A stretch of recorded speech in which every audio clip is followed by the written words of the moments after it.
Selamat Selamat malam, malam Bapak, Bapak, Ibu, Ibu, saudara, saudara-saudara. kekasih di dalam Yes. Tuhan. Kita ketemu lagi di sesi kedua ini di Ya. kelas keluarga, kelas keuangan Ya. ya pada malam ini. Kami bersuka cita, amin. Yes. Bersuka cita kita bisa berbagi ya, amin. Oke, sebelum kita mulai kita berdoa dulu ya, kita berdoa dulu. Yuk. Bapak kami di surga, kami bersyukur Bapak untuk malam ini kami bisa berkumpul lagi di dalam virtual ya, kami mau belajar sama-sama dari firman-Mu yang hidup, yang memberkati kami, firman-Mu yang adalah pelita bagi kaki kami Tuhan. Bapak, pada malam ini kami mau belajar dari sisi keuangan Tuhan, dari Alkitab-Mu Tuhan, dari firman-Mu Tuhan yang memberkati kami Bapak. Kami serahkan seluruh acara malam ini ke dalam tangan kasih-Mu. Engkau yang pimpin kami, Engkaulah sandaran kami Tuhan. Engkau yang mengurapi mulut bibir kami untuk berkata-kata Bapa. Bapa, kami serahkan sepenuhnya ke dalam tangan kasih-Mu. Hanya di dalam nama Tuhan Yesus kami berdoa dan mengucap syukur. Yang percaya katakan amin. Haleluya. Ya, Bapak Ibu, saya sebelum mulai saya mau coba review dikit ya. Yes. Mengenai Okay. pertemuan sebelumnya. Jadi ini sesi kedua, sesi pertama 2 minggu yang lalu.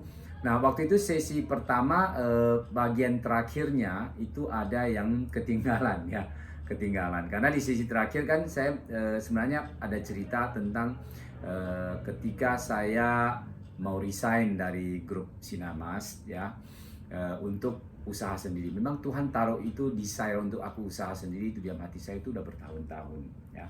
Dan kami berdoa, kita berdoa bertahun-tahun, kita berdoa untuk mau keluar dari situ ya. Karena apa? Karena memang di tempat kerja Tuhan sudah memberkati kami. Amin.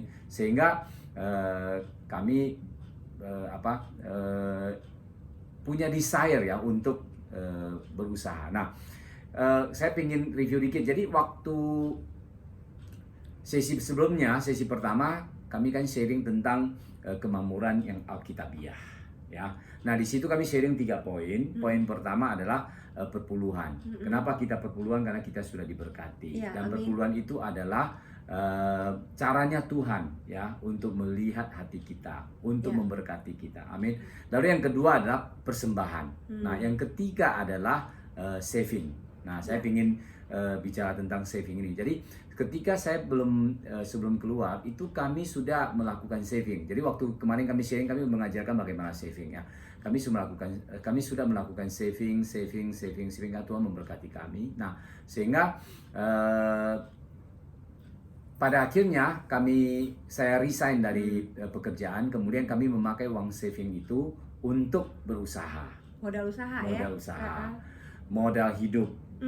Ya, Betul. modal hidup. Karena pertama-tama usaha nggak punya income dulu ya, Iya. belum ada income ya. Iya, betul. Nah, lalu juga di dalam pengajaran itu Tuhan mengajarkan kita tidak taruh uang di satu tempat ya. Jadi tidak, istilah orang investasi adalah tidak taruh semua telur dalam satu keranjang. Iya.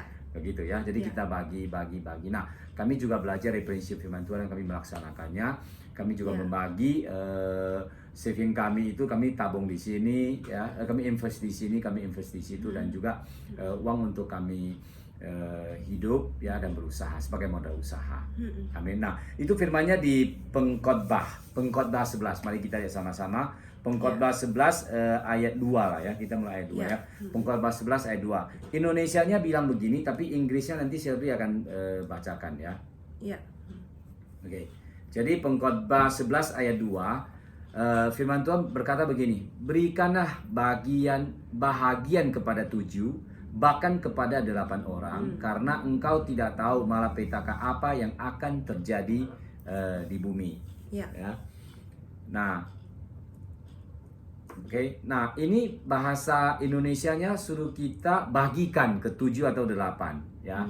Karena kita tidak tahu malapetaka yang akan terjadi di bumi. Nah, Inggrisnya lebih jelas, coba. Shirley bisa Ya, oke. tambahin.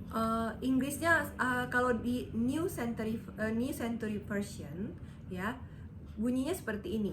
invest what you have in several different business because you don't know what disaster might happen. Artinya, investasikan apa yang kamu punya dalam beberapa bisnis yang berbeda, karena Anda tidak tahu bencana apa yang bakal bisa terjadi. Ya. Nah, jadi yang Inggris lebih jelas ya, investasikan di several bisnis, artinya di beberapa tempat lah ya, tempat usaha. Kira-kira Jadi begitu kalau lah ya. punya saving, kita bisa atur ya. Ya, kita bisa atur ya. Nah, makanya saving itu penting. Nah, Ya. nanti pada malam ini kami akan lanjutin pembahasannya Ya. untuk yang poin keempat ya, dan poin kelima. Oke. Nggak tahu, Nggak keburu tahu nggak ya? nanti lihat ya. Oke, kita mulai dari poin 4. Nah, poin 4 malam ini kami akan bagikan tentang memiliki pencatatan keuangan keluarga atau pribadi ya. Memiliki pencatatan keuangan keluarga atau pribadi. Nah, mengapa harus ada pencatatan keuangan? Ya. Amin ya. Nah, yang pertama adalah kita bisa tahu income kita dengan jelas. Betul. Ya. Terutama yang usaha, betul.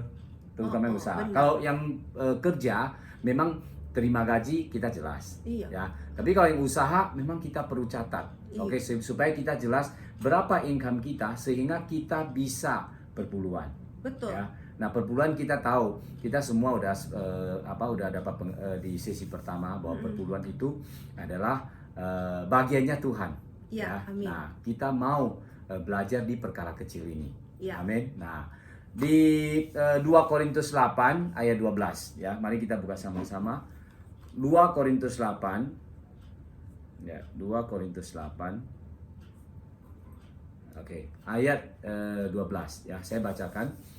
Sebab jika kamu rela untuk memberi, maka pemberianmu itu akan diterima.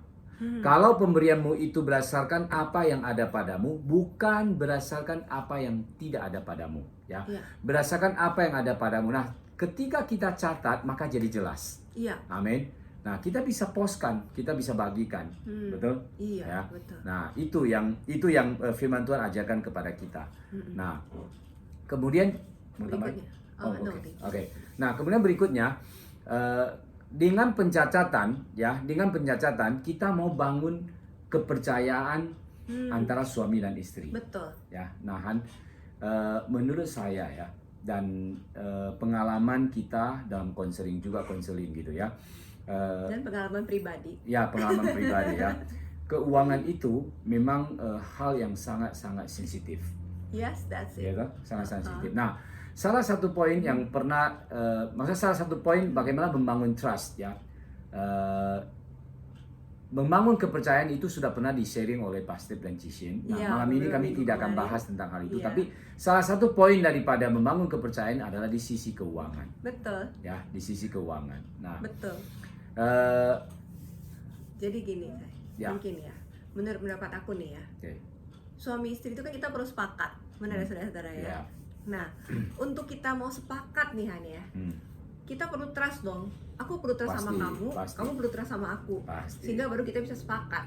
Setuju kan? Nah, salah satu cara untuk bangun trust ini, ya dengan keuangan ya. Waktu kita sama-sama bangunnya sama-sama, clearnya sama-sama, itu akhirnya ini pengalaman kita ya, kita ngalamin akhirnya kita jadi trust ya. Jadi kamu trust sama aku trust sama kamu gitu.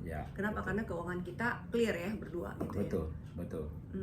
Nah, karena gini ya Han, kadang-kadang kita ngalamin nih ya dalam pergaulan kita sehari-hari ya. Kadang-kadang suami tuh bisa ngomong kayak gini nih Han, bisa ngeluh. Ingat nggak Han, suami kadang ngeluhin, gua kasih duit ke bini gua berapa aja nggak tahu, abis nggak jelas, heran gua. Terus istrinya nanti marah-marah, suamiku nggak tahu belanja dapur berapa, ini itu semua TTP-nya berapa, taunya bilang gua habisin duit doang. Akhirnya namanya trust dong ya. Ya, atau sebaliknya ya Han ya, suami-suami juga digituin sama istrinya pada bilang gimana sih? Ya, nggak tahu tuh suami saya di luar main-main sama siapa, kok pakai uangnya cepet banget. kemana sih, Iya. gitu loh. Karena memang nggak ada data. Iya, Ya kan? bener gak ada data. Nah, itu dia. makanya kita butuh pencatatan. Nah, Betul. pencatatan yang seperti apa nanti kita akan bagikan. Iya, Ya, kita betul. kita Nggak ada Nah, data, jadinya hubungan sama saudara istri ini kuat, ya. ini penting ya, saudara ini penting. Membangun kepercayaan ini penting ya. Karena kalau kepercayaan ini tidak dibangun dengan baik ya, maka hubungan suami istri itu tidak kuat. Betul, Ya. betul. Pasti ya. Ya. Pasti ya. kita nggak punya trust. Gue nggak tahu lo pakai duit kemana, lo nggak tahu gue pakai duit kemana. Betul. Terus duit kita nggak tahu kemana. Terus gue nggak tahu lo di luar ngapain. Ya. Ya, akhirnya kita nggak punya trust ya. Ya. Nah, Nah, satu lagi nih Han ya, aku pengalaman nih. Jadi gini, waktu selama ini kan kita nyatet nih Han. Kita catat keuangan segala macam, dan kita udah terbiasa nyatet kan. Kita terbiasa income berapa, di pos-posin berapa gitu kan. Nah, aku pernah ngalamin. Aku waktu itu pas kita lagi pindah rumah, lagi sibuk-sibuknya, terus sebulan itu aku bener-bener nggak nyatet, bener-bener nggak nyatet. Terus efeknya tuh ternyata setelah at the end of the month gitu kan, aku lihat duit kita, aku kaget luar biasa. Kenapa? Karena waktu aku nggak nyatat itu, ternyata aku pakai duitnya bener-bener jor-joran banget, bener-bener nggak kekontrol, sampai itu pemakaiannya tuh hampir 2 kali lipat seharusnya. Itu parah banget sih, parah. Jadi ya maksudnya aku belajar berarti ternyata kalau kita nyatet nih ya, kita tahu uang kita pergi kemana, tapi waktu nggak dicatat, uangnya jadi nggak terkontrol, dan akhirnya uang kita tuh keluar jadi jauh lebih banyak. Ya, betul. Uang itu kalau di tangan licin. Iya. Ya, licin Bener. gitu loh. Bener. Ya. Oke. Nah, di dalam hal keuangan setidaknya ada 4 hal ya yang harus kita tahu. Ya. Ya, setidaknya harus ada 4 hal di dalam memanage keuangan. Oke, 4 hal harus kita tahu. Ya. Yang pertama adalah saya punya aset apa? Oke. Harus tahu. Oh, Oke. saya punya rumah, saya Oke. punya motor ya. Ya, Nah, oke. itu saya harus tahu. Nah, Oke. itu semua aset-aset kita. Ini bicara tentang keuangan keluarga ya. Kemudian hal yang kedua adalah berapa pendapatan saya, harus jelas. Oke, betul dong. Oke, Kita ya. dijelasin. Saya usaha, saya dapat sebulan berapa, saya kerja, saya dapat sebulan berapa pendapatan saya, itu harus jelas ya. Oke. Ketiga, kalau saya ada pinjam modal usaha atau saya ada utang apa, itu harus tahu. Betul. Harus betul, jelas. Betul. Ya. Oke. Nah, kemudian yang keempat adalah kalau saya pakainya kemana? Nah, ini harus jelas. Oke, ini adalah masternya. Jadi 4 hal ini penting sekali di dalam keuangan keluarga. Betul. Ya. Nah, sebab begini tadi seperti Shirley ngomong, terutama yang keempat itu, kalau kita tidak tahu uangnya lari kemana, ya itu buat kita sendiri bingung, juga bisa jadi konflik gitu loh. Iya. Ya, buat kita dan kita sendiri bisa bingung juga, kenapa kok saya uangnya Gue pakai duitnya kok boros kemana? sih ya? Gitu loh. Gue kok Ya. nggak tahu kemana? Ya, kan? ya. Nah, Nah, di firman Tuhan ya, di firman Tuhan Amsal 23. Ya, Amsal 23 ayat 5 berkata begini. Nanti Shirley bacakan yang Inggrisnya ya. Amsal 23 ayat 5. Kalau engkau mengamatinya, lenyaplah ia, karena tiba-tiba ia bersayap lalu terbang ke angkasa seperti Raja Wali. Nah, ini Indonesia versinya begini ya. Kalau engkau mengamatinya, lenyaplah ia, karena ia tiba-tiba bersayap lalu terbang ke angkasa seperti Raja Wali. Nah, kalau Inggrisnya Inggrisnya seperti ini saudara ya, Proverbs 23 verse 5. Kalau aku ambil dari Good News Translation, di situ dikatakan your money can be gone in a flash, as if it had grown wings and flown away like an eagle. Bilang sini, your money, duitmu itu bisa pergi secepat kilat. Kayak tiba-tiba uang itu kayak punya sayap, terbang. terus terbang kayak Raja Wali, ya kayak gitu. Ya, jadi intinya emang kalau nggak dicatat, nggak dikontrol, uang itu licin banget. Ya, uang itu licin banget. Ya. Iya. Jadi kita perlu tahu ya, sekali lagi kita perlu tahu 4 hal yang harus kita tahu di dalam hal keuangan. Ya, kita harus tahu aset kita, ya. Kemudian kita harus tahu income kita. Kita harus tahu berapa utang kita harus tahu budgetnya kita, ya, sehingga tidak loss. Oke, kita bisa jelas data keuangan kita. Iya. Amin. Oke. Nah, saudara, kalau kita mau bikin budget nih ya, sebenarnya ada dua hal yang prinsip dasar ya. Kalau kita bikin budget nih ya. Pertama, kita harus rancang. Ya, kita harus rancang budget itu ya. Jadi kita duduk suami istri, kita perlu tulis nih, saya butuh pengeluaran apa-apa aja. Ya, income saya apa aja, kayak tadi Pak Salim bilang kan, oke, saya punya aset berapa, income saya berapa, utang saya berapa, cicilan saya berapa tiap bulan, dan pos-pos pengeluaran saya itu apa aja. Kita perlu jelas. Ya. Dan kemudian yang kedua, saudara, ya, yang kita perlu ketahui juga adalah sangat mudah menyusun budget. Tetapi yang lebih sulit adalah living in the budget.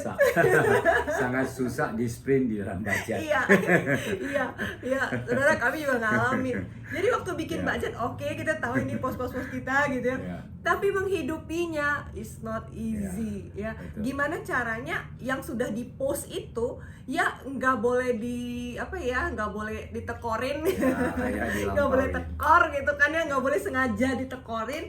Terus gimana supaya yang budget ini bisa cukup gitu ya. Iya, kayak gitu. Nah, aku bagi firman Tuhannya ya, saudara ya. Oke, coba di Amsal 21 ayat 5. Amsal 21 ayat 5. Aku pakai yang tadi Good News Translation ya, saudara, karena bahasa Indonesianya mungkin ini bahasa Indonesia saya bacain, nanti kamu baca Inggrisnya ya. Bahasa Indonesia Amsal 21 ayat 5. Rancangan orang rajin semata-mata mendatangkan kelimpahan. Tetapi setiap orang yang tergesa-gesa hanya akan mengalami kekurangan. Nah, itu Indonesianya. Nah, kalau Inggris? Ya, Inggrisnya aku mungkin rasanya lebih pas. Dikatakan di sini, plan carefully and you will have plenty.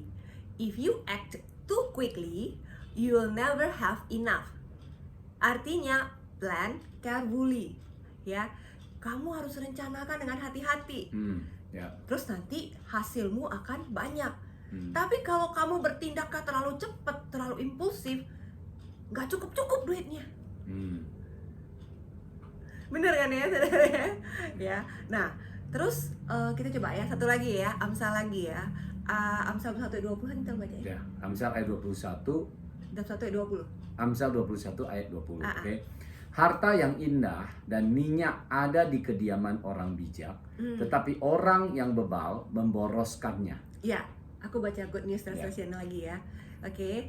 Dikatakan di sini, wise people live in wealth and luxury, but stupid people spend their money as fast as they get it. Orang bijak ya, orang bijak hidup dalam kemakmuran dan kemewahan. Amin, saudara, amin ya. Tetapi orang bebal ya menghabiskan uangnya secepat mereka dapetin.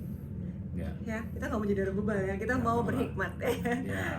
Kita nggak mau dapat berapa dapat berapa habis, terus habisnya kemana? Nggak tahu, nggak jelas gitu ya, nggak ya. Firman Tuhan kita luar biasa, mengajarkan kita luar biasa. Ya. Amin. Kalau kita sungguh-sungguh mau belajar dari firman Tuhan ya, firman itu sangat memberkati kita. Amin. Ya. Oke, aku lanjut. Nah, terus ya, ngomong-ngomong begitu, terus bagaimana cara bikin budgetnya ya? Iya, bener ya. Mungkin aku mau show sama saudara semua yang lihat malam ini. Ini yang kami praktekkan selama bertahun-tahun. Tapi malam ini aku ambil contoh aja ya, Han ya. Aku ambil contoh bagaimana kira-kira budgetnya itu dibikin.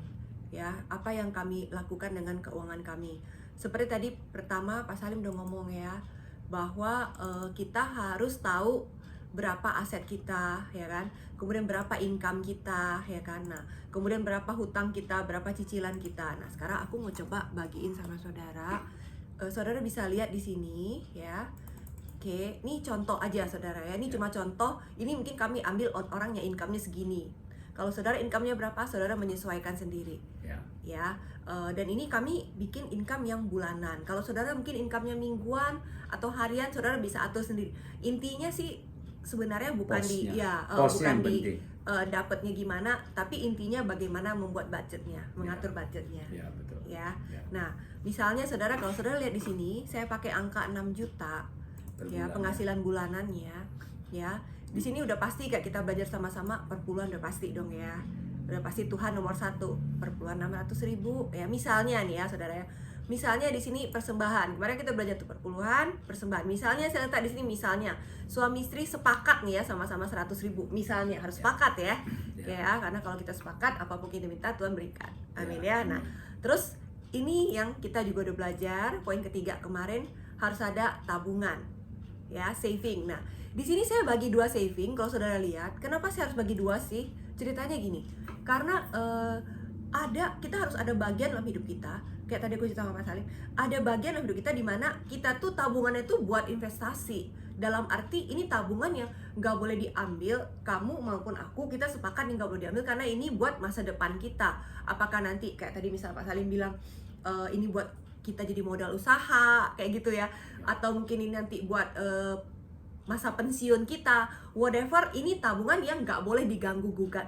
Ini yang kemarin aku sharing, it's better kalau kita bisa simpen tabungan ini di rekening yang lain yang nggak licin. Ya, tanpa ATM. Yes, itu dia. Karena ATM itu licin. Betul ya. Nah, berikutnya ini Enggak, tabungan darurat dulu. iya, betul. Tabungan yang berikutnya aku tulis di sini tabungan darurat saudara. Karena gini, kita pasti punya keperluan darurat kan. Misalnya contoh, tiba-tiba anak-anak kacamatanya patah lah, tiba-tiba handphone rusak lah, apakah mau diperbaiki, atau handphonenya jatuh, LCD pecah, lumayan kan duitnya, apakah harus perbaiki LCD atau beli baru. Nah, budgetnya dari mana gitu kan. Nah, kalau kita punya tabungan darurat, kita nggak perlu khawatir ada pengeluaran ekstra kayak gitu-gitu. Ya, ini contoh ya kan. Nah, jadi tidak semua tabungan kita yang investasi itu kita tabungin juga, kita juga punya buat keperluan darurat. Dan kemudian di sini misalnya ya, tadi saya bilang kita harus tahu kita punya cicilan berapa. Biasanya kalau perusahaan yang sehat, cicilan itu nggak boleh lebih dari 30% income. ya, jadi kami juga menyarankan kalau rumah tangga, saudara-saudari kita mau cicilan apa-apa, usahakan tidak melebihi 30% income. Nanti kita akan bahas lebih jauh juga mengenai utang ya. Oke, nah misalnya di sini saya tulis cicilan rumah ya. Kemudian uang sekolah anak-anak sama jajan. Nah, saudara, saya pernah pengalaman begini. Saya pengalaman tuh waktu kami ngajar kelas keluarga kan ya. Kami suruh keluarganya nyatet gitu kan keuangannya dan kemudian dirinci pengeluarannya. Kenapa begitu? Karena ibu-ibu ini dia nggak ngerti pengeluarannya berapa. Jadi karena dia nggak ngerti, ya udah saya suruh dia catat detail dulu deh. Dan kemudian setelah dia catat detail, saudara, baru ketahuan tuh ternyata jajan anaknya tuh gede banget dibandingin porsi harusnya income mereka dan porsi dapur mereka gitu loh ya. Nah, kalau dengan begini, kalau dengan budget gini, akhirnya kita bisa lihat nih, oh ini posnya kegedean, harusnya jajan anak kenapa harus besar, kenapa nggak bawa bekal dari rumah, contoh seperti itu kan ya. Nah, jadi ini bantu banget buat kita bisa kontrol keuangan kita ya. Nah, kemudian ini saya catat misalnya ada transport sekolah ya kan. Nah, di sini ada saya catat post untuk memberi kepada orang tua ya. Oke, nah nanti kami akan bicara poin memberi kepada orang tuanya. Kami akan bicara hari ini karena kita mau bicara mengatur budget ini dengan rinci ya. Oke, nah misalnya di belanja dapur. Oke, nah ini perlu ya Bapak Ibu, tetap harus ada. Misalnya mau beli baju dan lain-lain, misalnya mau beli baju, sepatunya udah sobek ya, atau mungkin ya pakaian dalam ya, misalnya seperti itu ya. Atau kalau for me pribadi, saya lebih suka beli buku dibandingin beli baju. Ya, nah itu posnya dari mana? Daripada saya ganggu uang dapur suami saya buat saya beli buku atau beli baju. Jadi kami punya pos sendiri. Jadi intinya gini, kalau ada budgetnya ya beli. Tapi kalau nggak ada budgetnya ya nggak beli. Intinya gitu aja. Jadi kita tahu, oke, Tuhan mau saya belanja apa enggak, ya udah lihat aja saya punya budget enggak. Dan memang harus sepakat juga ya. Gitu, ini contohnya. Dan kemudian ini kalau ini udah pasti ada ya di rumah, biasanya mau pulsa ya kan, mau listrik gitu-gitu ya, air. Nah misalnya suaminya buat pergi kerja atau buat mau jajan tempat kerja atau apa ya. Nah itu juga ada pos, suaminya juga ada pos. Iya, Jangan suami kasih duit ya. Iya, jangan ditinggal, oke? Suaminya juga ada pegang duit ya.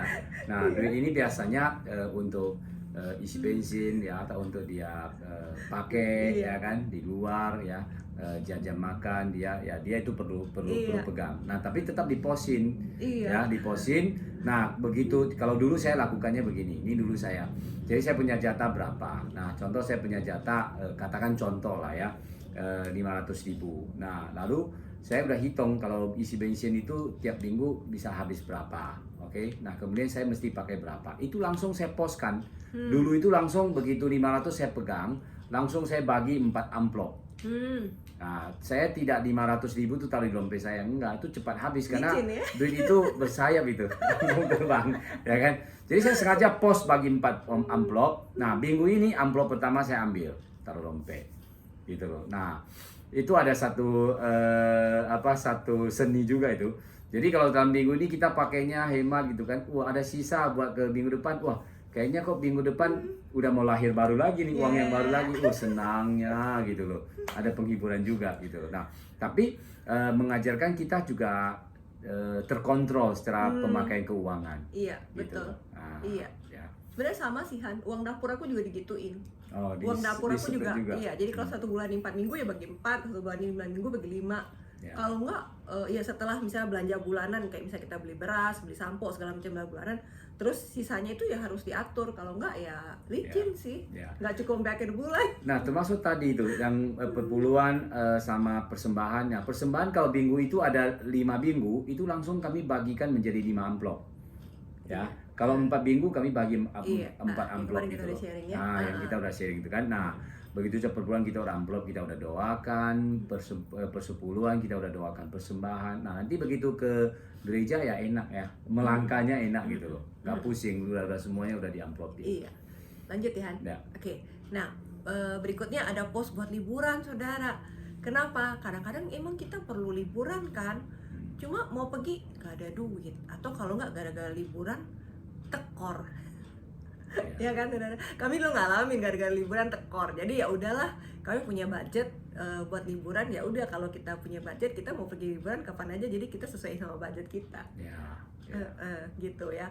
Dan mungkin kalau saudara juga mau pulang kampung, jadi nggak ganggu tabungan juga, ya kan ya.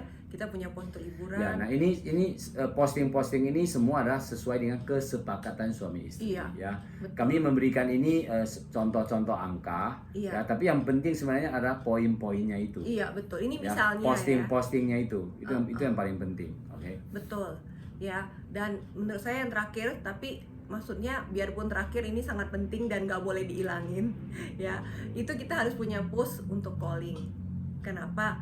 Karena bagaimanapun kan kita punya nilai prioritas ya di dalam keluarga, di dalam Tuhan kita punya 5 prioritas: ketuhanan, keluarga, panggilan, pekerjaan, hobi. Ya kan? It's okay kalau saudara mau alokasiin hobi ke dalam budget saudara, nggak ada masalah. Mungkin saudara misalnya hobinya traveling gitu kan ya, saudara ada budget untuk hobi, is okay. Tapi menurut saya tadi ketuhanan, perpuluhan bagian kita ya kita lakukan ya kan, dari ini untuk keluarga, betul. Kita harus punya budget buat calling. Dalam arti gini, misalnya gereja adain couples camp, gereja adain couples retreat, kita harus punya uang dong. Masa kita maksudnya nggak bisa ikut, nggak bisa jadi sayang ketinggalan momen yang begitu bagus cuma gara-gara apa? Gara-gara nggak punya uang. Ya. Jadi buat saya ini penting, nggak boleh nggak ada dalam budget suami istri. Ya, calling. Okay. Nah, saya mau tambahkan yang sebelum ini. Jadi setelah budgeting ini ada ya. Buat saya pun waktu itu ya, saya pun catat. Jadi dalam seminggu itu saya amplop ambil 1.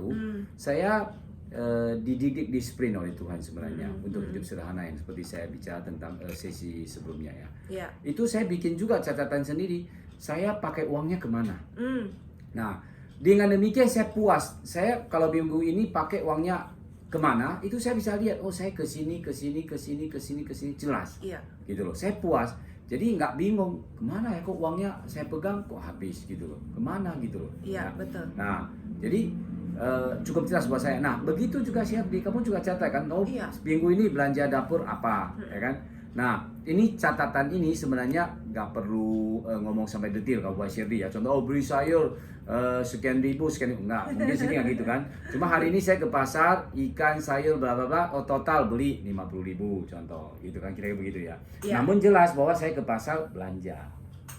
Ya, coba kamu sharing pengalaman. Iya sih, oke.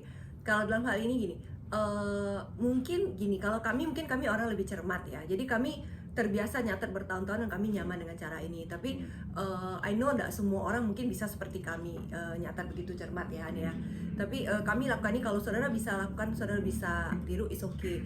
Jadi kayak tadi aku bilang bahwa aku misalnya dikasih uang dapur misalnya sekian gitu kan.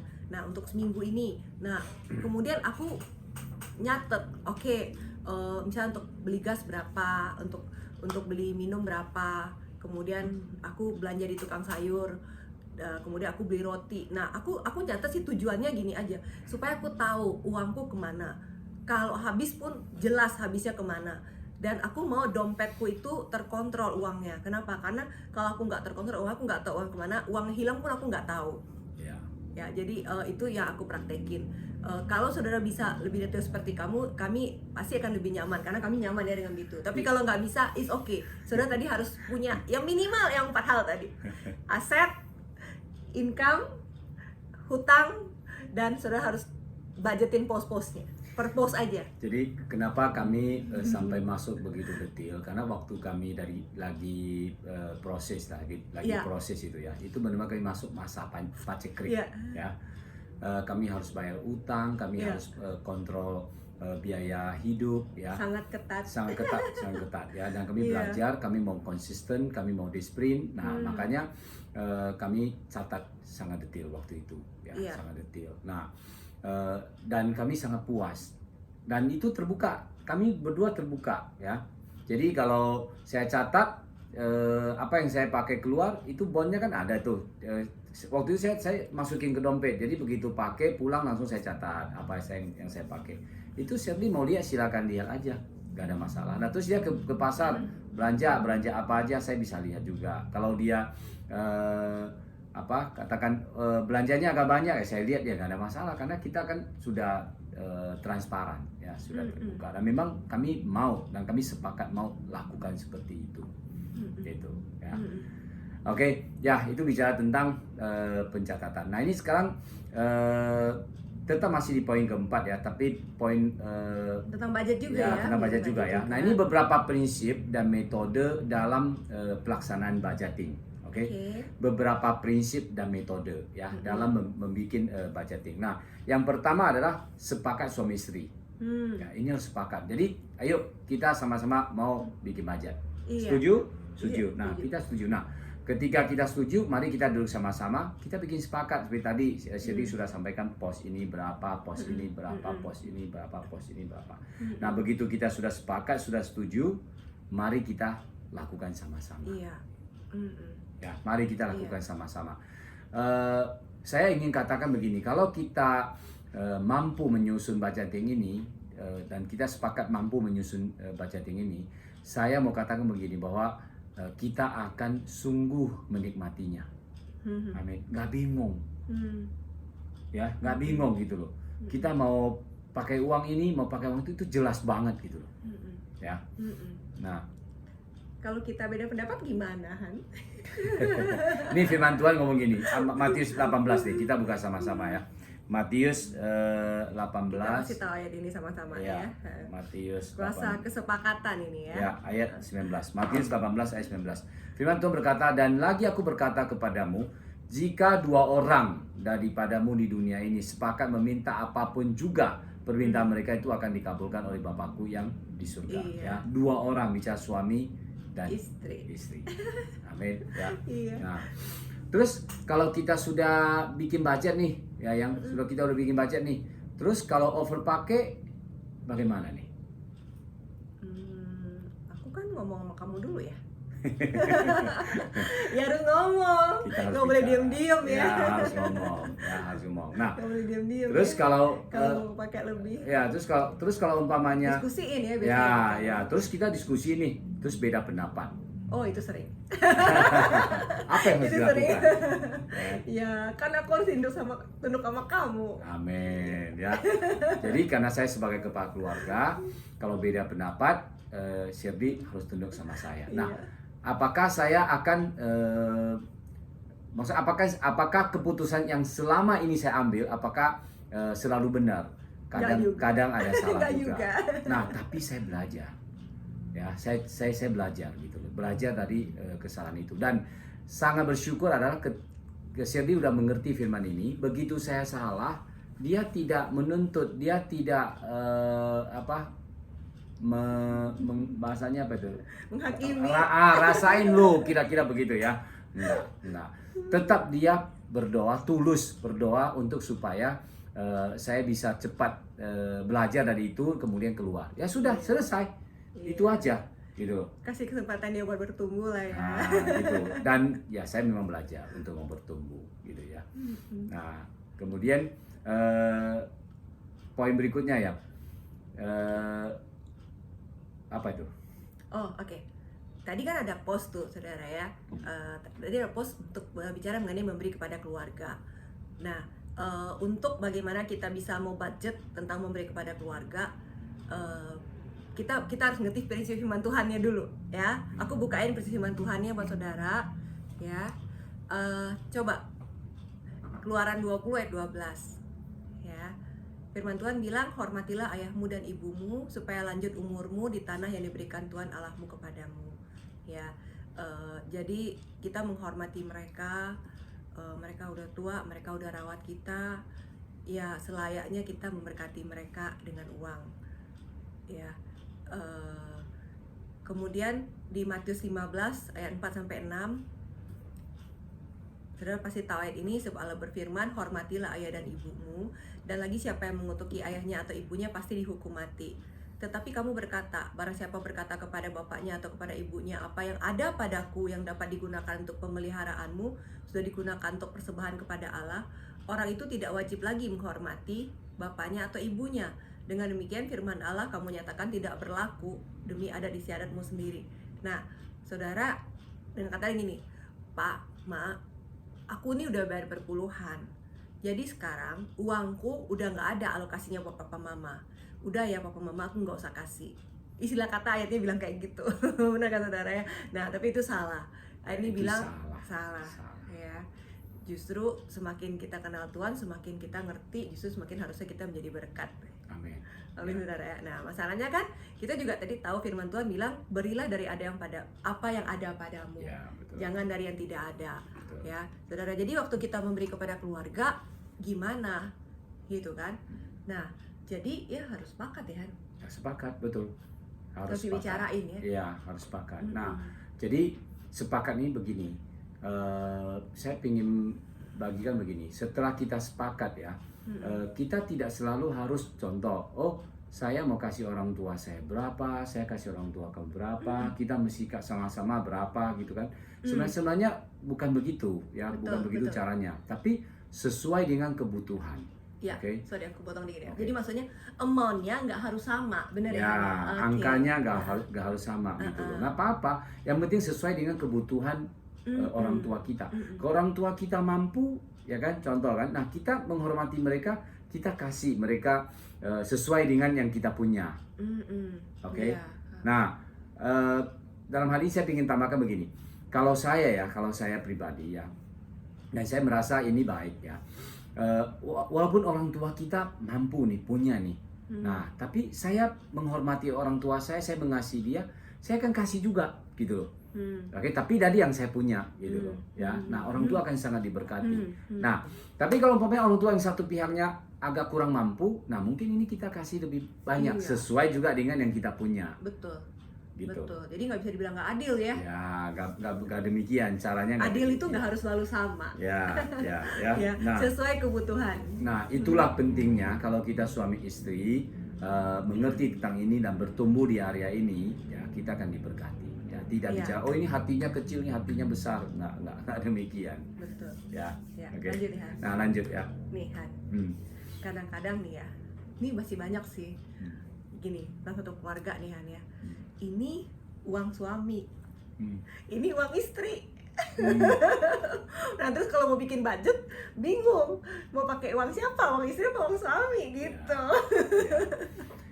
Nah salah satu untuk membangun trust tadi kita udah bicara ya, semua suami dan istri ini kita harus sepakat ya. Bagaimana kita bisa sepakat kalau dompetnya tidak menjadi satu. Oke. Nah, ini prinsip firman Tuhan ya, ini prinsip firman Tuhan. Kalau Bapak Ibu ngomong, Pak kami masih susah, oke? Ya, itu keadaan ya. Pak suami saya belum bertobat, masih susah, ya kan? Bu, istri saya, Pak, istri saya belum bertobat. Kalau belum bertobat ya nggak bisa dipaksa masih sih susah, ya kan? Nah, jadi tapi malam ini kami pengen ajarkan bahwa ini adalah firman Tuhan. Ini prinsip firman Tuhan. Memang kita harus transparan, harus terbuka satu dompet. Ya, oke. Jadi kalau bikin budget pakai uang siapa nih Han? Terbuka, kita harus terbuka gitu. Dua-dua income ya. Nah, kita harus mulai bangun, kita harus mulai bangun trust ini. Ya, suami istri mulai bangun trust, mulai bangun kepercayaan. Nah, yang diajarkan pastor sama Cisin waktu itu ya, bagaimana kita harus membangun kepercayaan ya, itu sangat penting. Apalagi dua-duanya sudah di dalam Tuhan, mari kita belajar untuk humble ya, merendahkan diri untuk mau belajar. Mari kita mau transparan, mari kita mau terbuka gitu loh. Ya, karena uang ini sebenarnya salah satu pemicu kepercayaan antara kita. Betul. Dan bisa juga memicu perceraian. Ya. Malam ini kami sharing tentang firman Tuhan ya. Kita tidak panjang. Firman Tuhan kan bilang suami istri dua jadi satu. Kalau suami istri dua jadi satu berarti duitnya juga dua jadi satu, bener dong? Bener ya? Ya, jadi waktu bikin budget nggak bisa bilang uang suami uang istri ya, harus disatuin ya. Bener ya? Oke. Oke, lanjut saudara. Jadi berikutnya tadi kalau ngomong satu dompet berarti harus terbuka dong ya? Harus terbuka nih suami istri. Mungkin kamu ini ya, aku cerita oke ya? Oke ya. Jadi aku mau cerita saudara. Jadi kami punya prinsip kayak gitu dari dulu. Jadi kami terbuka. Walaupun dulu aku kerja juga kami bikin budget income suami sama istri digabung jadi satu. Kemudian dari situ baru kami bikin budget berapa yang mau dipakai, berapa yang saving segala macam, tapi semua harus terbuka dan jelas ya. Dan nggak ada dompet istri, nggak ada dompet suami ya. Semua kita dompet bersama ya. Nah terus aku mau cerita nih ya. Jadi dulu itu pernah tuh ya, karena kami punya prinsip kayak gini. Pas Salim tuh dapat, ingat nggak Han? Kamu dapat amplop tuh dari kantor. Iya, uang laki-laki. Kamu cerita gitu ya? Iya. Kamu ingat ya? Iya, jadi saya waktu itu dapat bonus ya. Ya, ini di sesi pertama yang saya cerita ya. Kami dapat bonus ya, bonus penjualan ya. Terus bos saya panggil, Salim selamat ya. Ini ada bonus buat kamu. Namanya bonus uang laki-laki katanya. Ya. Terus dia ajarin saya lagi. Ini kamu simpan sendiri aja, nggak usah kasih ke istri. Ini buat uang laki-laki buat kamu pakai katanya. Nah, ternyata memang mereka punya uang laki-laki gitu loh. Saya yang masih belum punya gitu kan. Saya terima uangnya, saya kaget uangnya lumayan besar gitu kan. Nah, saya pulang, saya surprise ke Sherby gitu. Wah, ini dapat bonus gitu kan. Oh, dia senang sekali gitu kan. Nah, tentu kita senang ya dapat bonus gitu. Nah, setelah itu baru saya cerita tadi gitu kan. Tapi dia sangat menghargai. Iya, ini trust ya.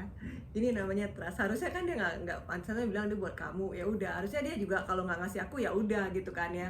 Nggak tahu karena tidak pakai transfer. Iya. Benar-benar cash. Iya, tapi maksudnya dari situ trust itu dibangun ya. Gitu. Aku tahu ini orang benar-benar punya takut akan Tuhan, sama istrinya mau apa aja juga dia ngomong gitu ya. Ya. Nah, kemudian kami juga sepakat ya dalam pemakaian uang ada limit. Kami ada kontrol limit. Jadi kalau lewat limit itu kami perlu saling konfirmasi ya.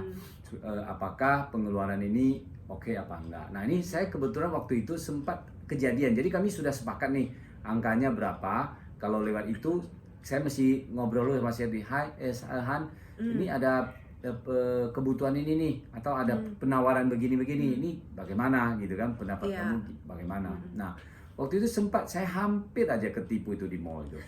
Belanja barang-barang yang elektronik gitu kan, yang kasih barang banyak tapi harganya murah gitu loh. Waktu itu kan. Nah, nggak murah juga sih. Iya, tapi kalau gini, maksudnya gini, harga itu kalau di total itu lebih kurang sekitar 20 juta ya. Kemudian dia cuma kasih saya 7 juta. Oh, saya udah lihat ada ini, saya udah senang gitu loh. Udah mau beli. Nah, tapi ingat pengajaran ini kan, saya mesti telepon dia dulu gitu kan. Nah, saya angkat telepon dia, saya tanya, Han ini gimana? Dia cuma tanya, kamu perlu nggak itu semuanya? Enggak sih. Terus keuangan kita gimana? Iya sih, nggak ada dalam rencana budgeting gitu kan. Ya sudah, berarti nggak usah dulu. Nah, saya OB lah, saya pikir, iya benar juga ya. Kalau ini nanti masuk, ya jadi berantakan budgeting kita gitu loh. Ya udah nggak usah, memang nggak perlu. Ada penyedot debu lah, ada itu. Waktu itu. Ternyata untungnya kami punya kesepakatan ini, jadi kami punya minimal deal. Misalnya tergantung setiap keluarga, apakah 100.000, apa 200.000, 300.000, terserah sih. Dan setiap keluarga punya kesepakatan masing-masing berapa minimal untuk kita maksimal ya, gimana sih, pokoknya amount dimana setelah lewat daripada itu kita perlu konfirmasi itu. Untungnya kami punya nilai ini. Setelah kita belakangan kita tahu ya, ternyata kita baru tahu kalau itu ternyata trik marketing ya. Iya, trik marketing, benar. Hampir aja kena. Iya. Ya itulah ya, itu hikmahnya Tuhan. Iya gitu. Ya, jadi ajarkan. kita gara-gara begini kita dilindungin ya. Amin. Ya, kemudian sebentar ini. Oke, kita lanjut ke poin berikutnya ya. Poin berikutnya adalah memilih untuk tidak berhutang. Ya, memilih untuk tidak berhutang. Roma 13 ayat 8a. Ya, Roma 13. Bentar ya, kita buka sama-sama dulu. Ya, Roma 13 ayat 8a ya. Di sini firman Tuhan ngomong, janganlah kamu berhutang apa-apa kepada siapapun juga. Ya. Janganlah berhutang apa-apa kepada siapapun juga. Firman Tuhan mengajarkan kepada kita jangan berhutang, ya. Berhutang itu tidak alkitabiah. Oke. Nah, yang dimaksud tuh di sini itu berhutang tuh begini. Kita kan sudah planning nih, ya. Nah, ada orang yang matanya itu nggak bisa melihat kalau ada barang yang bagus, yang dia nggak butuh sebenarnya, dan dia nggak punya, tapi dia memilih untuk beli, gitu loh. Akhirnya berhutang. Nah, kalau itu dilakukan terus menerus, itu nanti jadi ada roh utang itu. Kalau nggak utang tuh kayak gatel gitu loh, ya. Nah, makanya budgeting itu membantu kita sekali, dan OB kita kepada budgeting itu juga membantu kita sekali, ya. Dan dengan pengajaran sharing malam ini kita mengerti bahwa itu sebenarnya tidak alkitabiah. Oke. Nah, tapi yang saya maksud adalah berutang, yang saya tidak bermaksud tentang berutang untuk modal usaha. Oke. Nah, mungkin kamu bisa Oke, bentaran. Misalnya gini, kalau ini boleh dong. Maksudnya kita yang dimaksud kita utang tuh maksudnya kita memilih lebih baik untuk tidak berhutang. Benar ya? Betul. Benar ya. Tapi kalau misalnya gini nih Han ya, aku belanja sayur sama Emi misalnya kan. Mi, aku utang dulu ya, besok baru bayar soalnya aku belum sempat transfer hari ini. Itu boleh dong. Boleh, itu ya, boleh. yang kita Itu maksud bukan kayak gitu ya. Bukan hutang. Ya, yang dimaksud hutang di sini misalnya lebih ke pinjaman atau kredit atau apa yang sebenarnya tujuannya nggak jelas. Berarti maksudnya seperti itu ya Han ya. Ya. Ini mungkin sebagian orang kayak gini kan.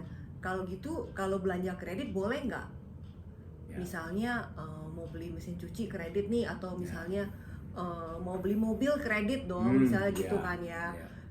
Terus menurut Hani gimana gitu kan? Oke, nah jadi yang dimaksud tidak berhutang di sini adalah begini. Kalau itu kan sudah program nih, mobil kredit program, oke? Ada mesin cuci kita beli kredit program, beli TV bunganya 0%. Wih, itu kan gila program, 0%, gitu kan? iya ya benar ya. Apakah itu berhutang? Enggak. Nah, yang dimaksud berhutang adalah kalau kamu tidak mampu bayar, ya. Kamu pingin utang ini, pingin utang itu, nanti nggak mampu bayar, gali lubang ini, gali lubang itu tidak alkitabiah. Tapi kalau kamu punya perhitungan bahwa kamu bisa mampu bayar, ya contoh kamu ambil mobil nih, terus kamu udah hitung-hitung ya, tiap bulan saya mesti bayar sekian juta, dan saya sanggup dari uang gaji saya sanggup, it's okay. ya. Saya pengen beli mesin cuci ya, terus cicilannya 0%. Saya sanggup bayar tiap bulan, it's okay. Itu bukan ya, utang. itu bukan utang ya. Bukan berutang. Oke, kalau rumah? Nah, kalau rumah ya sama, apalagi. Iya, rumah kan sebenarnya investasi. Rumah ya. itu penting sekali. Sebenarnya kalau rumahnya di perumahan yang naiknya cukup signifikan, investasi dong ya. Ngomong rumah aku jadi ingat dah malam ini, aku mau tambahkan sedikit ya. Saya berdasarkan perjalanan pengalaman hidup ya. Bagi yang masih muda-muda ini, yang masih muda-muda ya. Begitu kamu mampu bekerja dan menghasilkan uang ya. Hal yang pertama dipikirkan adalah punya rumah. Itu penting sekali. Oke. Kamu beli rumah, nah apa-apa nggak usah takut. Oh sekarang saya kerja di sini nih, dan saya merasa sudah cocok, tapi saya nggak tahu bisa kerja berapa lama. Oke. Dan di situ ada perumahan yang rumah kamu bisa ambil dan kamu mampu bayar, ambil. Karena rumah di Indonesia yang masih berkembang, rumah itu akan naik harga. Ya mungkin ada yang naiknya banyak, ada yang naiknya sedikit ya. Kalau seandainya kamu pindah tempat ke tempat lain bekerja, ini kamu bisa kontrakan, bisa kontrakin, bisa kamu jual, nggak apa-apa, ini udah jadi aset kamu. Betul. Gitu loh. Nah, karena rumah itu invest dong ya. Iya, rumah itu penting. Apalagi kalau kamu memang jadinya kerja lama di situ, kamu tidak perlu kontrak. Oke. Kamu pakai rumah kamu itu. Berarti kredit card sebenarnya nggak masalah ya nih? Nah, kredit card sama seperti tadi. Pemakaian kredit card itu tidak ada masalah. Kredit card itu adalah fasilitas. Kita juga pakai Ya, ya. malah dia kasih fasilitas kamu boleh bayar setelah kamu pakai 1 bulan. Nah, tapi masalahnya di sini kalau kamu mampu kontrol ya, silakan. Tapi kalau kamu nggak mampu kontrol, kamu begitu punya kredit card, belanja ini, belanja itu, nanti bulannya nggak bisa bayar, cuma mampu bayar bunganya saja, itu berarti kamu udah dalam bahaya. Ya, berarti kamu sudah dalam bahaya. Lebih baik jangan kalau begitu. Ya, nggak mampu kontrol itu keuangan. Iya, ada satu, jadi yang nggak boleh itu adalah bukan nggak boleh berhutang kayak gimana ya? Yang sebenarnya nggak boleh itu adalah hutang yang tidak terkontrol. Ya. Bener ya Han ya? Ya. Hutang yang melebihi budget seharusnya. Ya, betul. Ya, betul, ya kan ya? betul. Ya, ada satu prinsip firman Tuhan ya. Oke. Bukan ada satu prinsip nih, bukan prinsip firman Tuhan. Ada satu prinsip yang menurut aku bagus banget. Firman Tuhan ini bilang seperti ini. Gampang berhutang. Ya.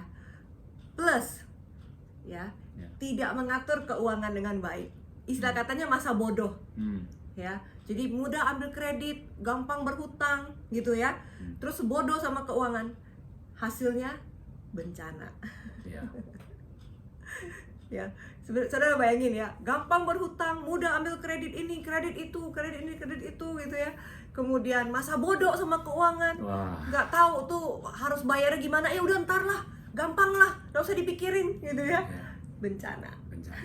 Kalau udah bencana, mau melayani Tuhan pun, aduh, sulit. Boro-boro udah penuh otaknya. Ya. Itu jadi pikiran. Iya. Ya. Jadi tidak sehat itu. Amin. Mari kita belajar ya. Kita belajar bukan orang yang masa bodoh. Mari kita belajar bagaimana kontrol keuangan yang baik. Iya. Amin. Nah, terus kadang-kadang gini, boleh nggak Tuhan pinjem uang tujuannya konsumsi? Konsumsi nggak boleh. Konsumsi nggak. Maksudnya gini, nggak boleh itu begini. Iya, buat pakai sehari-hari, I mean. Buat sehari-hari. Nah, gini, kalau kamu belajar baik-baik tentang apa yang kami share malam ini ya, kamu ikuti kontrol post the post ya. Saya percaya kamu akan segera breakthrough. Amin. Kamu akan segera breakthrough. Nah, kalau kita sekarang sudah terlibat di dalam sampai utang demikian buat konsumsi saja kita nggak mampu, itu berarti kita belum survive dalam hal keuangan. Ya. Nah, saudara dengar sesi pertama yang kami bagikan, karena kami melalui itu juga, oke? Tapi mungkin berbeda dengan yang saudara alami, oke? Masing-masing mungkin berbeda. Tapi kami sudah mengalami minus keuangan waktu kami hidup. Kami sudah mengalami minus keuangan, gitu. Amin. Nah, jadi saran kami adalah dengar yang sesi pertama dan lakukan firman Tuhan. Oke. Terus kita anjurin nggak nih Han, kalau misalnya mau pinjam uang kayak misalnya sama rentenir gitu, bunga yang cukup tinggi kayak gitu? Nah, itu jangan. Itu benar-benar gini. Kalau bicara pinjam uang sama rentenir yang bunganya cukup tinggi ya, itu benar-benar sangat mengikat sekali, ya sangat mengikat sekali. Oke, saya sarankan jangan karena itu bunganya tinggi sekali. Oke, dan cukup ribet gitu. Amin. Nanti akhirnya cukup ribet. Oke, lanjut nih Han ya. Oke, kalau gitu aku nanya lagi Han ya. Nah, terus tuh yang jadi pertanyaan gini dong. Kalau misalnya orang bisnis nih. Terus kan orang butuh tambahan modal. Nah, terus kalau kayak gitu, hutang kayak gitu gimana? Nah, kalau bisnis beda. Makanya bisnis itu begini. Kita memang harus punya perhitungan ya, bahwa saya perlu suntikan modal karena memang usaha saya ini mau berkembang. Ya. Dan usaha saya ini memang secara perhitungan, secara gambaran ke depan memang mau berkembang. Nah, makanya saya pinjam. Oke. Artinya kembali ke tadi, begitu saya pinjam, saya harus tahu bahwa saya mampu bayar.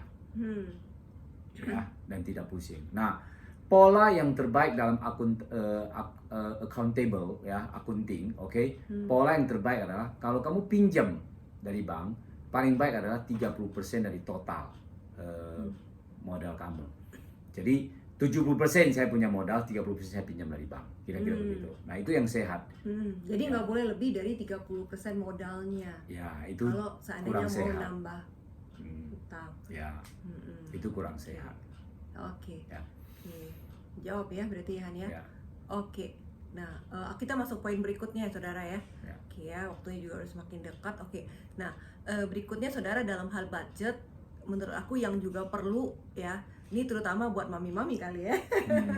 Nggak tahu pria-pria juga kayak gitu nggak ya, banyak kelemahan.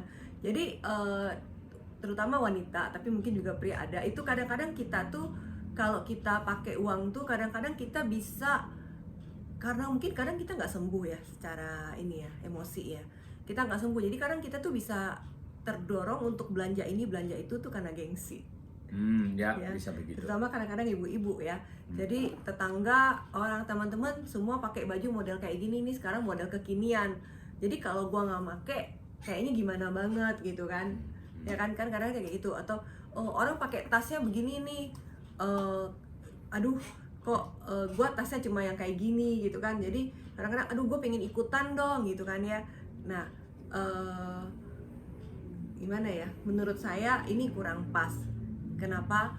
Karena kalau kita beli sesuatu cuma karena orang pakai, atau kita cuma mikir gini, apa kata orang kalau gua pakai begini, gitu kan ya?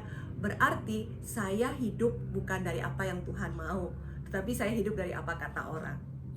Ya, berarti hidup saya bukan untuk menyenangkan Tuhan, tetapi hidup saya untuk menyenangkan manusia. Dan saya nggak mau, karena firman Tuhan bilang saya harus taat kepada Tuhan daripada kepada manusia. Jadi dalam kita mengatur budget, kita perlu punya prinsip bahwa saya harus sembuh. Ya, saya harus sembuh dari semua gengsi saya, sembuh dari semua perkataan orang. Gambar diri saya harus pulih. Betul. Begitu juga suami ya. Kita di dalam Tuhan, kita tahu bahwa kita ini berharga di mata Tuhan. Amin. Kita ini berharga di mata Tuhan. Udah cukup, itu udah sangat memuaskan kita kok. Iya, betul. Amin. Bukan kata orang. Betul. Itu sangat memuaskan kita. Iya. Kadang-kadang kayak gitu saya ketemu istri-istri, aku nggak belanja apa-apa kok, aku nggak belanja apa-apa gitu kan ya. Tapi sebenarnya belanjanya apa-apa. Apa-apa. Kenapa? Karena orang pakai saya harus pakai. Gitu ya. Nah, jadi ya kita mau belajar lah, kalau memang kita mau dipakai sama Tuhan ya nggak bisa kayak gitu ya. Kayak contoh kemarin minggu lalu kita cerita ya, seorang hamba Tuhan tuh ya, hamba Tuhan terkenal kelas dunia aja, dia aja pakai mobil yang udah 15 tahun ya. Jadi apa-apa. Ya nyaman kok dipakai, nggak apa-apa. Iya, kita hidup bukan dengan apa kata orang. TV saya apa adanya, bukan karena apa kata orang. Bener kan ya? Ini kita beli TV baru setelah 20 tahun menikah. Ya, jadi maksudnya it's not what people say ya. Intinya sih perhitungan lah ya. Kayak contoh tadi Shirley ngomong contoh hamba Tuhan yang pakai mobil 15 tahun. Ya, kalau dihitung-hitung 15 tahun itu masih oke, nyaman pakai, tidak merongrong gitu ya, it's okay. Iya. Ya kan? Tapi kan kalau ada mobil yang merongrong terus, sebentar rusak ini, sebentar rusak itu, dan dia mampu ganti mobil, silakan, nggak apa-apa, ya kan? Iya. Ya. Jadi sesuai kebutuhan. Iya, betul saudara. Jadi perlu banget kita harus sembuh, ya, supaya kita tidak terdorong dari mana? Terdorong dari emosi kita ya untuk beli hal-hal yang tidak berguna. Dan kadang-kadang sudah habis gitu kita gini, gue nyesel deh kenapa gue beli barang ini ya. Ini sekarang gue tekor nih. Atau kadang-kadang gini, gue nyesel deh beli ini, tuh nggak kepake sama sekali. Pernah nggak saudara kayak gitu? Gue nyesel nih beli barang ini, gue nggak pakai ternyata, ya. Atau misalnya gini, aduh gue nyesel deh, gue kecepetan deh belinya. Ternyata itu harusnya harganya nggak segitu. Aduh, gue kenapa sih terdorong banget pingin beli, nafsu banget pingin beli. Nah, itu kenapa? Karena sebenarnya kadang-kadang karena kita yang nggak sembuh. Ya, ya, ya. Iya. Terus kadang-kadang kayak gini nih Han ya. Ini bantu juga. Misalnya gini, kalau kita nggak ada budget, ya. Kadang-kadang itu bantu kita konfirmasi juga. Atau kalau kita hidup sesuai budget nih ya. Kadang-kadang itu bantu kita konfirmasi juga. Kita tahu ini dari Tuhan atau enggak waktu kita mau beli barang. Betul, betul. Kalau memang kita nggak ada budget, ya sudah, oke, ya sudah, gitu, ya. Karena kita kan bisa menilai itu primer atau sekunder, ya. Benar-benar butuh banget atau bukan tuh masih bisa itu. Nah, contoh kita ngomong beli kulkas, contoh ya. Kulkas saya masih pakai, masih bisa pakai, masih oke. Tapi begitu saya main ke tetangga, saya lihat kok kulkasnya dia cantik, dia bagus gitu kan. Saya pingin seperti dia. Nah, itu kembali ke tadi ya. Belum sembuh gitu. Padahal kulkasnya masih pakai, budgetnya nggak ada gitu loh untuk belinya, sudah. Kalau seandainya kulkasnya rusak, nah kalau kulkasnya rusak, kebutuhannya berarti mendesak nih. Padahal kita nggak ada budget tuh buat kulkas baru, terus gimana? Nah, jadi gini, budget itu sebenarnya adalah kalau kita mau belajar peka sama Tuhan ya. Budget itu sebenarnya adalah suatu konfirmasi dari Tuhan, oke, buat kita kontrol keuangan kita. Jadi kalau budgetnya nggak ada, kulkasnya rusak, bagaimana? Pikirkan cara pakai perbaiki. Nggak perlu langsung ganti baru, gitu kan? Pikirkan caranya. Nah, budget Tuhan kasih saya ini, berarti saya cari cara ya yang sesuai dengan budget. Kira-kira begitu. Oke, kalau nggak bisa perbaiki? Cari cara, intinya cari cara, ya, cari cara untuk saya bisa masukin sesuai dengan budget saya. Kalau nggak ada, berarti itu bukan dari Tuhan. Iya, jadi kalau nggak ada budget, berarti nggak boleh beli kulkas baru nih ya? Nggak boleh. Iya. Ya berarti kalau nggak ada budget, berarti kita tahu, oke, ini belum waktunya dari Tuhan untuk saya punya kulkas baru, gitu dong ya? Betul, ya. Nah, atau ada cara yang kedua, contoh ya. Saya bisa yang dapat 0%, contoh kredit yang 0%. Tapi nanti bisa bayar. Nah, kembali ke tadi, bisa bayar nggak? Mampu bayar, ya berarti kan masuk budget. Kalau nggak mampu bayar, nggak masuk budget, gitu. Iya. Oke. Nah, makanya budget itu penting sekali. So, itulah yang membuat kita kontrol keuangan dengan baik. Gitu, Bu. Nah, kalau tidak punya budgeting, tidak pencatatan budgeting, itu akan buat kita loss. Kok kan rusak, ya belilah kredit. Nanti baru kita pikirin deh. Iya. Kan mudah begitu kan. Nah, yang dipikirin itu pusing nanti. Pusingnya belakangan gitu. Nah, tidurnya susah, ya kan. Terus ya mesti gali lubang dari mana gitu. Betul. Kan. Akhirnya nggak beres-beres keuangannya, nggak breakthrough ya. Ya, firman Tuhan ajarkan kita, cukupkanlah apa yang ada dengan kita. Iya, cukupkanlah dirimu dengan apa yang ada padamu ya. Gitu. Iya. Oke, kayaknya kita hari ini cuma sempat bahas tentang budgeting doang deh. Ya. Oke. Berarti kita akan ada bukan minggu depan, nanti mungkin 2 minggu lagi ya. Oke. Ya, kita akan ada sesi lanjutan lagi, sesi yang ketiga. Sesi yang ketiga ya. Malam ini kiranya cukup ya. Saudara, kalau ada pertanyaan ya, ada komentar itu bisa ditulis ya di chat ya, di chat di bawah ini. Nah, nanti kami akan jawab ya di sesi berikutnya. Kalau memungkinkan kita sortir juga sih, nggak semua ya. Ya. Oke. Oke. Terus Berarti kita sudah dulu nih ya? Sudah cukup dulu. Oke, berarti hari ini cuma bicara tentang budget doang Iya, ya? Tapi kita belajar 4 dong. Ya, ini yang poin keempat. Ya, pencatatan, ya. Perpuluhan, persembahan, saving, pencatatan keuangan. Iya, budget, budgeting, keuangan. ya, keuangan atau budgeting. Amin.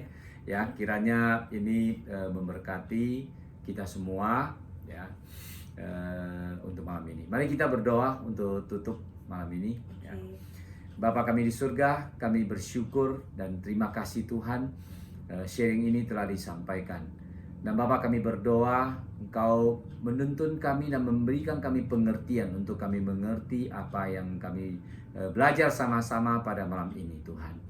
Kiranya Tuhan ini akan memberkati hidup kami dalam kontrol budgeting, dan kami mau belajar Tuhan, sehingga keuangan kami semakin baik, dan semakin jelas Tuhan, dan semakin diberkati, dan semakin bisa dipercaya Tuhan dengan perkara-perkara yang besar. Tuhan, kami mengucap syukur untuk malam ini.